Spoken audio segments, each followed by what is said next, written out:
Nigerian state governors have lamented the impact subsidy on petrol is having on state revenues from the Federation accounts, stressing that the effect will be the inability to pay salaries in the coming months. Steve Osho, co-managing partner at Commercial Partners, joins me now to discuss this story. Steve, it's a pleasure to have you on the program today. No doubt, tough times for the federal, but of course the state government, and they are already sounding the alarm, if you like, concerning the impact of the subsidies on their revenues. What do you make of this announcement, and is it a sign of things to come in terms of more pleas for more revenues for the state governments? Good afternoon, Wale. It's my pleasure to be here this afternoon. I think it's not coming out of ordinary to actually hear the state's governors now talking about the challenges the states are facing as regards not, enough remittances of allocation that comes from the federal purse into the different other arms of government, be it the state government and the local government. I think it's something that we are all worried about, and it's something that has been brewing over a lot of time, a period of time. The advent or the damage caused by COVID-19 pandemic, and as well as all the issues and global headwinds across the world, the Ukraine-Russia war, and our own fiscal, issue or fiscal indiscipline that we have is part of what is actually trying to come up to roost now. So I think it's something that a lot of us have actually, seen coming in a long time. And we're not surprised that it's happening now. And we're not surprised that the states are actually making that noise about the state of the economy or the state of their account.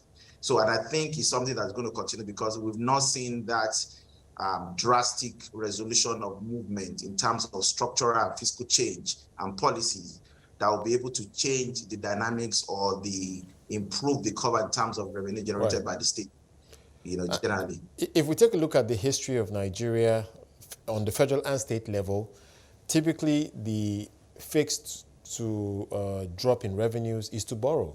And hopefully you can get some more revenues later on to weather the storm. But it does appear as though this season is going to be a little more tricky for the state governments to borrow because, as you know, interest rates are moving higher and potentially even higher than the current levels. What's your view on the prospect of state governments going to the capital market to raise funds? Well, to be honest with you, it's going to be tough. Like you mentioned, the interest rate regime is actually going high.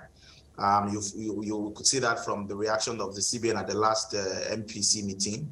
And when the one comes up again, we don't know what the reactions they're going to take. But again, it tells you about how the landscape, the financial landscape is changing and how it's going to be very tough for some of the state government to actually borrow money. Apart from that, a lot of them actually have their fiscal responsibility or the ceilings for borrowing has been capped already because a lot of them have borrowed money over a period of time, and coming from the debt management office and working with the Ministry of Finance, not all the state government actually can go to the market now and borrow money, and that's the reason why you've seen a lot of them are trying to look for different ways to actually raise internally generated revenue within the states without necessarily coming to the capital market. And a lot of them are actually looking at the other ways through bilateral or multilateral borrowing to actually see how they can do that. Or maybe Nigerian diaspora funding some of their private projects that they have in the States. I think that's the way to go. It just tells you that they have to think deeper. They have to look for other alternative sources of actually funding, and they have to find a way to be able to create more revenues internally. And that's the only source or means of actually meeting some of the financial obligations that they need as a state, because relying so much on the federal cover is dwindling and is going to impact so much of the finance and the obligation to be able to perform their duty. Of course, the big contentious issue right now is the subsidy payments. And as we all know, that has ballooned over the last few months specifically. What do you make of the politics around the subsidy payments, and more so because we have elections coming up? How do you see things playing out?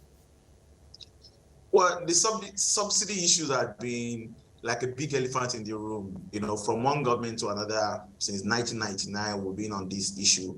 And even after the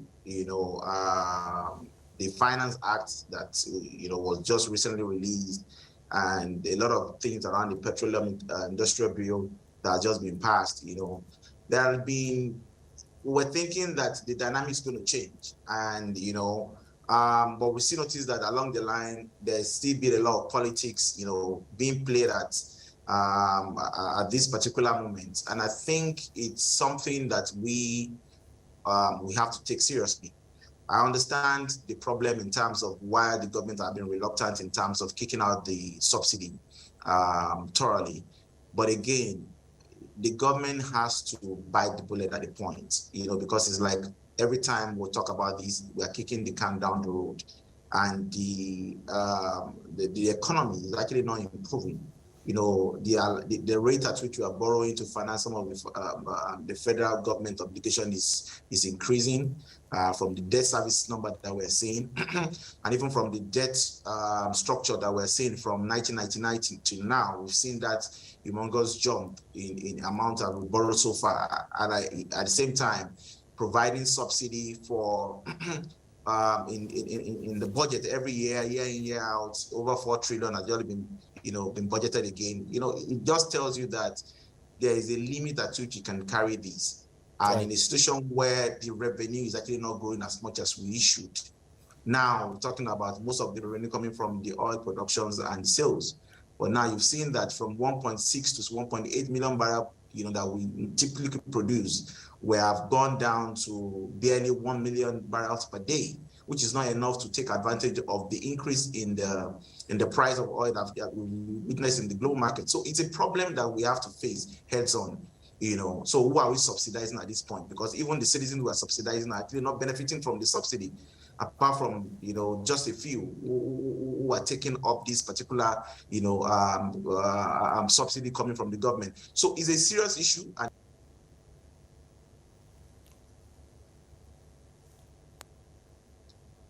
sorry, it's a serious issue. Sorry, can you hear me? Yes, I can hear you now. Go ahead, please. Okay, so I'm saying it's a serious issue, and the government has to be very definite about this and how they are going to address the issue going forward. I think the problem is because when we create the subsidy and every other things, palliatives that we need to create to be able to meet the demands of the citizens and actually ameliorate the suffering of the citizens are actually not being provided for. And that's one of the reasons why the government is being reluctant in actually making sure they kick this out.